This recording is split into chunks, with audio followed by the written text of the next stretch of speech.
Aurore Ryobara, and we're trying to collect an oral history for the college. We're here to ask a few questions about how it's been throughout the years and what the experiences have been. And so if we could start from there, we thank you for coming, and hopefully this will be a pleasant experience. Absolutely. For both of us. My name is Carol Quiring, and I've been with the Yavapai College Police Department since 1984. Prior to that, I've worked reserve officer for Prescott and for the county. But I've spent most of my career here, and it is by far the most rewarding position that I've ever had. I've worked for Pima County in Superior Court. I've worked doing other types of labor jobs, but there's nothing quite as rewarding as that it has been working here at Yavapai College. Were you trained at Yavapai College? Actually, I received my beginning training with Prescott Police Department, and then some at the county as well, with Yavapai County Sheriff's Office. But most of my experience is here at Yavapai. Okay. Well, we would like to know what it was like at the beginning. I was reading through the history of the school, and there was a lot to do with integration in the schools and having a different demography of students, if I may call it that way, diversity of students throughout the years. How has that affected your work here? Was it easier at the beginning? Did you encounter lots of problems as time went on? Did it get easier or simpler? You know, I experience? don't think it's gotten more difficult or easier. I think it just has evolved, and times change and you change with them. There's new challenges every day. Back in 1984, we did have quite a bit more diversity. We had quite a few Iranian students, Kuwait. A lot of folks from those countries would come over here for school. And a lot of them would have housing over by the ball field that we now use for soccer. There was some apartments across over there, and that's typically where they resided. The different cultures as they've come in over the years always pose some challenges. Some cultures don't look at women, for instance, as we do in America. They don't hold them perhaps at the same standard. Some have behavioral qualities that are demanding instead of the please and the thank you. It's give me or expected as opposed to requesting or asking. Some things that we here in this country take for granted. You get some foreign students coming in, and you see their behavior, and it's perfectly normal and okay in their culture. So, I mean, you have to take that into account as to where are they coming from. You know, and where have they been, and what are their experiences, and what's acceptable in their culture, and try and teach them what is not acceptable here, and how to behave in a manner that's not going to get them into problems. My experience as an RA, dealing with different students as well, because I do understand part of that, is you have lots of cultural differences as well. What has been your experience dealing with the student body, the student staff, like the RAs or any other student body that might have been on campus? You know, I'd really find it a pleasure to work with students, because most of our students that I deal with most are the residence hall students. I don't deal nearly as much with the commuter students that live in the surrounding areas and come in. They're not the majority of what I deal with. The majority is down in the res halls. So most of the students that live in the residence halls typically are between 18 and 21 years of age.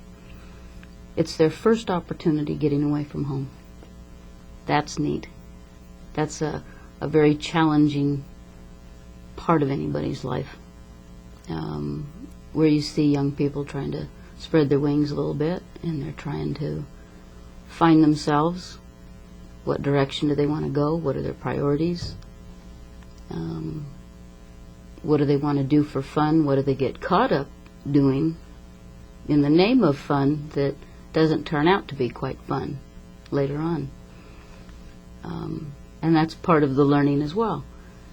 I feel like I have an opportunity that is golden to try and direct or redirect some energy. That we don't have bad kids. We just have kids that are misdirected sometimes. And they just need a little bit of guidance to get on the right track. But I think it is so neat watching that growing period where they're becoming their own individuals, becoming adults, and making some choices, and how they learn from that. What would you then say has been your most challenging part in dealing with them, trying to put them on the right track or redirect them? Probably the most challenging or maybe frustrating would be the individual that doesn't want to take direction and seems to be set on making poor decision after poor decision and not learning from it. And some of that seems to come from their home life and how they were raised. And sometimes you can't reach everybody. But that small percentage that you can reach is really, really important. I'd like to ask, we've had students complain about the meals a lot since I've been here at LIST, and I'd like to know how it's been throughout the years, because given that you deal with the students closely, right? This is part of their life as well. The cafeterias, for most of them, they go there every day. Right. Has it always been this way? Well, I'll tell you, it has. Students have always complained about the food. That's not changed. And I think it's because they come from home where they're accustomed to mom and dad cooking in a particular way, spicing foods a particular way. And when they come here, it's somewhat of an institutional food where they have to monitor and watch how much salt they put in, how much fat they put in. Everybody has different dietary needs, and if they were to spice something for me, somebody else may not be able to eat it because it's too hot or too salty or too peppery. So they have to make things rather bland, and then you kind of got to add as you go along. It's, I don't think there's any change in it. How can you possibly make 100% of the student population happy with the food? Because no two parents out there are going to spice the foods at home the same. That is very true. If you don't mind me going off a little bit, sure. I'd like to find out whether throughout the years, do you feel that now the students are more in tune with what's going on? Are they more, has the behavior come through to be better or worse? Yeah, I don't know that I would say that it's better or worse. I think it's just the growing up period of this age group. Over the years, we've had some groups that have come in that have been extremely disrespectful. And they've come and gone, and it's gone back to kind of a norm. So I don't think it's evolving into a better place or evolving into a worse place. There's just certain groups at times that seem to have an attitude of not respecting themselves or others. Has the attitude grown or gotten less by any chance? It just changes with the group that comes in. I think the big part of it is the ones that are returning students. I think they can direct where it's going. If you get a bunch of returning students that are in a negative place, perhaps, they can kind of permeate a lot of others to go into that direction. But if you have a real positive returning student body, then I think that permeates it as well. This semester, we had mostly brand new students. We didn't have too many returning. And I suppose that's a good thing. It was. It actually was. Because they didn't pick up the old habits. And I think this group of kids has been really nice to work with. Now, are there any major changes that you may have observed throughout the years that you could share with us? Geographically and aesthetically, there's been huge changes. When I first came here, we had the main entrance road coming straight into campus. We didn't have the circular drive coming in with the parking lots towards the inside. It was just a straight drive in. You had to turn right, you had to turn left. Everything was rather boxy. Now we have the circles that is supposed to be more eye-pleasing. The buildings have had a facelift recently. The road going down to the residence hall, there was one road that was paved, but the second road that went down there was dirt. And it was kind of bumpy and hilly, and of course the performance hall wasn't here. That was a big hole in the ground. It was a ravine, and down in there we had a service center where there was a gas pump and mechanical stuff down there. And there was a road that went right on past that and down to the res hall. It was really the straightest route to it. So otherwise you had to come into the campus, clear up to these main buildings, hang a left, and then you had to come back around to the left and then back into the dorm. So it kind of looped around. And you had a circular drive through Yavapai and Supai. Kachina wasn't there. For a long, long time we had just Yavapai and Supai. Now back then, we had a men's dorm, we had a women's dorm. And past midnight, I can't remember if it was midnight or 10 o'clock, you were not allowed in the opposite sex's rooms, let alone the dorm. So all the women were in Yavapai and all the men were in Supai. That should explain a few things, but oh well. Now, except for the T wing in Supai, that had to grow and that became a woman's wing in the men's dorm. But the door between was locked, so that the men could not go into the women's area at night. And, it was really easy then to keep tabs on what was going on. Much more so than it is today. Today they come and go at will.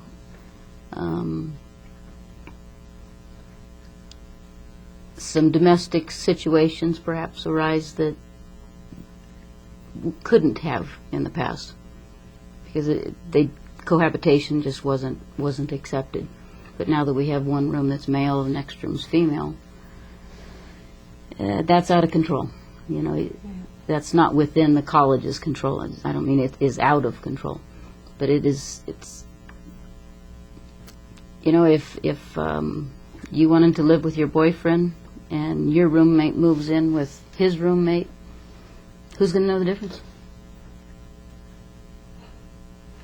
That's true. So there's a lot more choices for students to make now than there used to be, and some of them aren't making good choices, but they're growing, they're learning.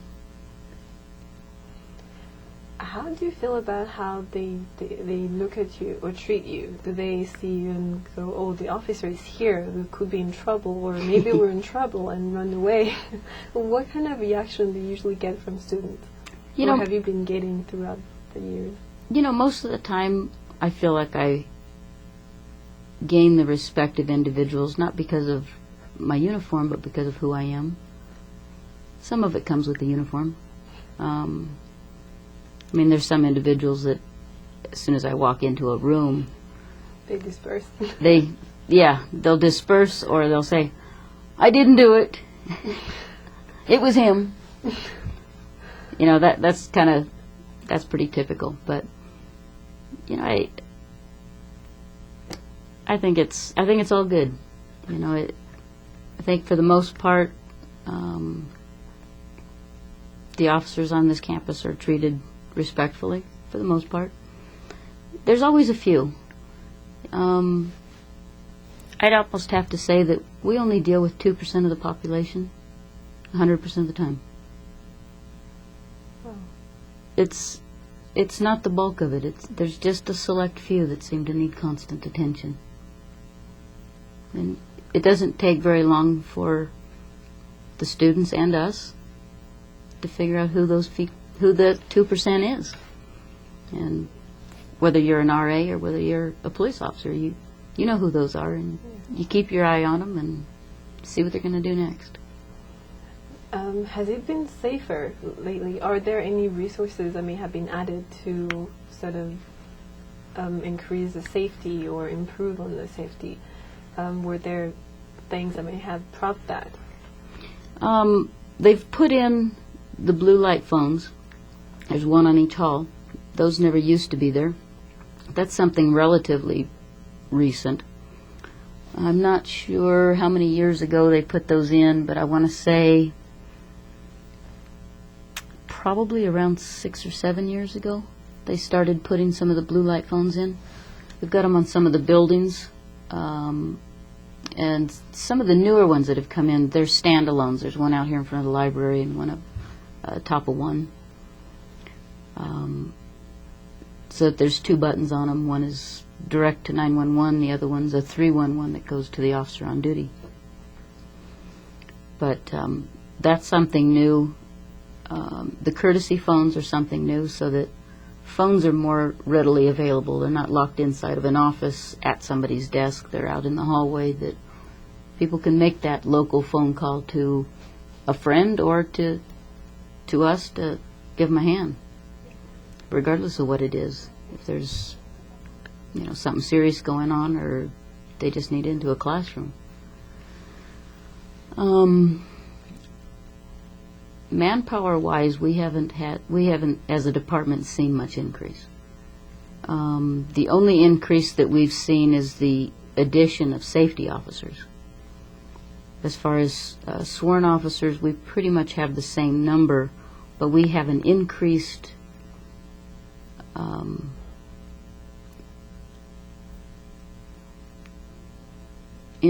responsibility to the various campuses that we didn't used to have. We have a safety officer that works in the evening at Prescott Valley, Chino Valley, the new C-Tech building, Sedona Center, and we have 2.5 officers, and I'll explain that, in the Verde Valley, 2 full-time and 1 part-time. Now the Verde Valley doesn't have residence halls and never has, but we still have 2 full-time, 1 part-time over there. And we have 8, I believe, on this side of the mountain. But that's 24 hours a day, 7 days a week, 365 days a year.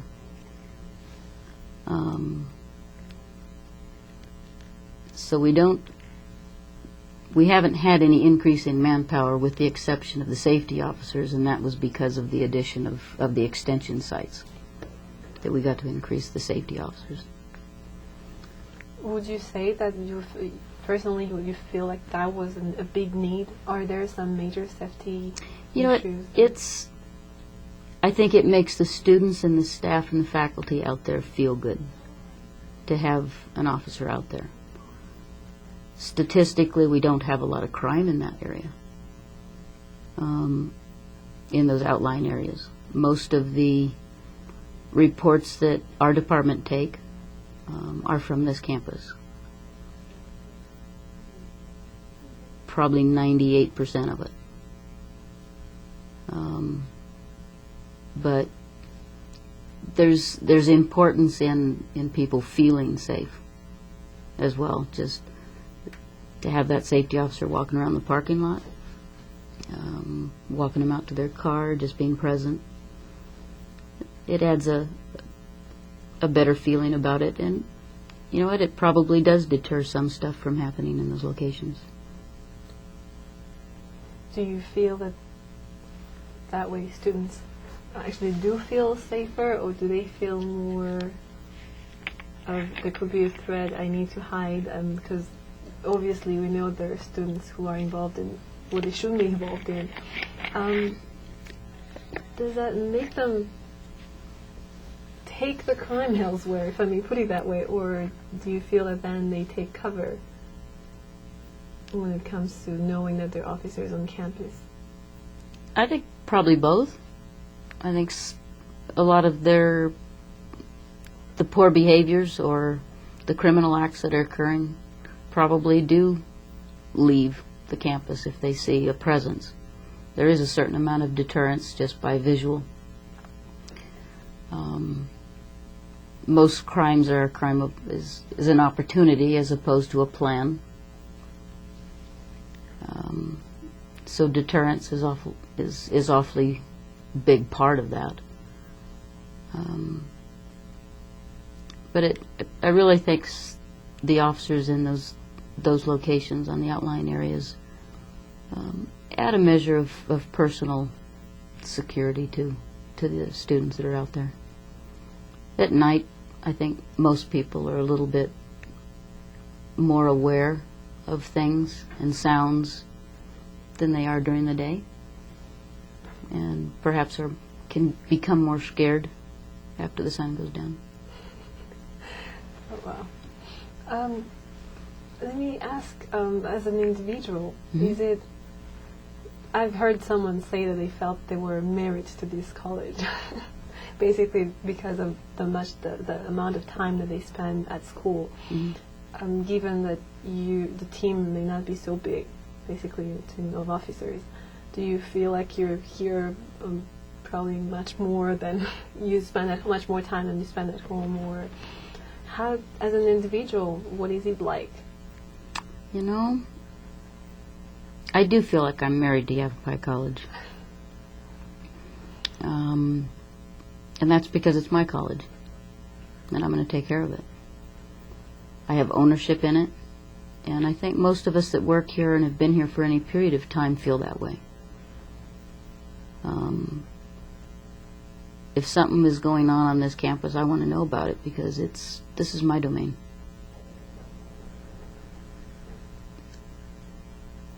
Do you take some time off sometimes to do other things? Or do you go home and dream of college and what's going on and feel like coming back when you're not supposed to be working? 50% of the time at home, I've got work on my mind. You know, what I need to accomplish the next day, or something I may not have done quite right, need to fix it. You know, I think if you enjoy your job, which I do, then you'd really never go to work. It's part of your life. Are there any crimes or anything that may have happened that has probably stopped you from sleeping before, or anything that's affected you personally from the work here? Yeah, sexual assaults caused me some sleepless nights. I had an ugly situation a while back where an individual fired a weapon at me, and I have to say that I probably had a little post-traumatic stress on that. When I'd go into that particular area, I would flashback, I guess. But that's been quite a while back now, and that's gone. I don't have those flashes anymore like I used to. You know, where your anxiety, level goes up and you get the adrenaline dump and your heart starts beating. And yeah. Speaking of gunshots, I heard that officers were not allowed to carry guns on campus. Right. What was it like working under conditions like that? Back when I was fired at, I was not armed. That was scary. And we fought it for a long time, but it fell on deaf ears, even though we were sworn officers then, the same as we are now. It just wasn't felt by the powers to be that they wanted firearms on campus. And we tried hard to explain that this is Arizona. You can carry a firearm. Anybody has the right to carry a firearm in the state of Arizona on their side. And if you're not allowing an officer to carry a tool of the trade, it's only a tool. God forbid it's one that you ever have to use. But without it, it could be very, very dangerous. A lot of times people are dealing with an officer, and if they're angry or high on drugs or perhaps they're mentally unstable, they can really hurt you. You've got to have some sort of defense, and we're expected to deal with those individuals without protection back then. We had no way of protecting ourselves. Does it feel then more secure? Oh, that way? It does. Yes, I would assume. It's a breath of fresh air. I don't enjoy carrying the weight every day. I think I'm walking a little more lopsided than I used to. But it does the security of just knowing that it's there is a peace of mind. You know what? I hope and pray that we never do have to use any force like that here on campus. Does that have, do you feel also that it carries an impact on the students as well, knowing that you're able to both defend them and, of course, defend yourself when you do carry it? I think it does. Yeah. I would assume so. Back when we did not carry a firearm, I think we were a lot of times perceived as security as opposed to police. Still are to a point. I mean, sometimes college police are not considered real, but we're real. So does your jurisdiction come out of the college? Are you only limited or restricted to the campus or to the college, or no? Do they? Every police officer goes through an academy, right? And you become a state certified police officer. So it's my choice whether I work for Yavapai College or the Department of Public Safety or the Prescott Police Department or Phoenix Police Department or Tucson. We all go to the same academy. So we all receive the same training.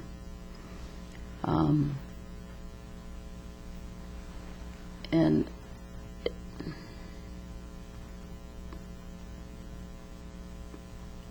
where were we going with this? Because I was wondering sort of how this works in case you were not allowed to, okay. to carry firearms and something happened and you had to take it off campus. It's even more unsafe, if I may put it that way, sure. Off campus, and I do not quite picture how this used to work out, so I was wondering. It did, and there was many times that I had to go off campus into areas that were, let me say, shady.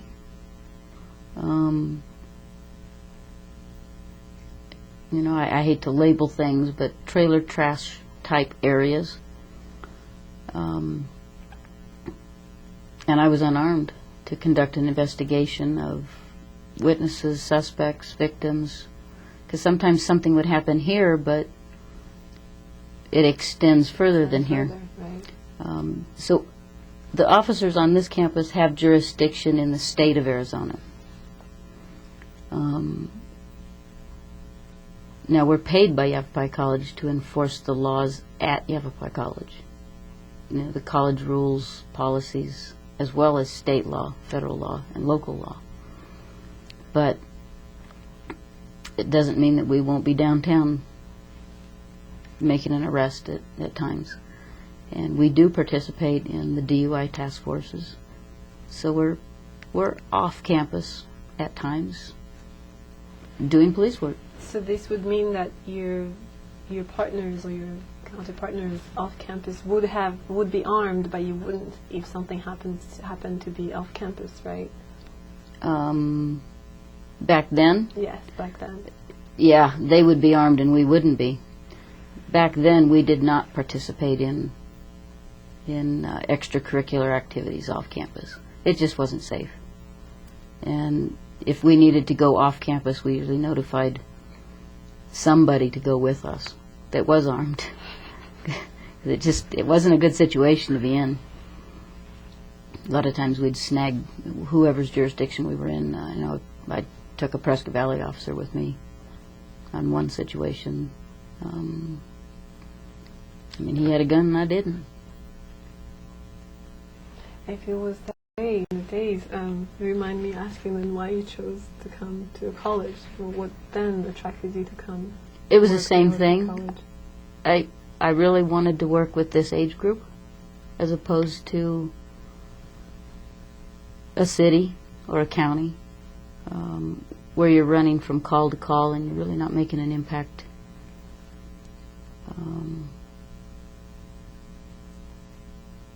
I just don't feel like you're making the impact that I can here. Never did. You'd go to a burglary in progress, you find the burglar, you put him in jail, end of story. Here you find somebody that's had their room burglarized, you find the burglar, they're a student, we're going to have a conversation with them in our office, and we're going to try and figure out what happened, and hopefully that individual is going to learn something along the way. We're not, we're just a closer knit, smaller family. Which I totally understand, given that I've been in the dorms quite for a while. Mm-hmm. How about the community? You mentioned the changes that happened structure-wise on campus. How about the changes in the community that happened as a result of Yavapai College being formed and being here? Were you affected by that in the time you joined, or have you seen any changes throughout the years? Yavapai College was here when I moved to Yavapai County in '74. So I think Yavapai College is a big part of this community, training individuals to change occupations or to enhance a current career path. I think it's important to this community. There's an awful lot of people that go here. You go to the grocery store and you hear it all the time. Oh yeah, you get to talking to somebody in the grocery line and they either are currently attending. They're currently attending, or oh yeah, I went there 10 years ago for this or that. So it seems like it impacts most people in a positive way. Have you been taking classes yourself? Oh yeah, I took classes here. In 78 to 80, and then I returned in 86, I think, and took some more classes, and then I went on to University of Phoenix and NAU. Wow. But well, that's what we had for now. Well, thank you. Thank you again for coming. Hopefully these haven't been too traumatizing. No. And We hope to see the results of what comes out, right? Yes, Cool. indeed. Thanks. Let me know. Thank you. Bye.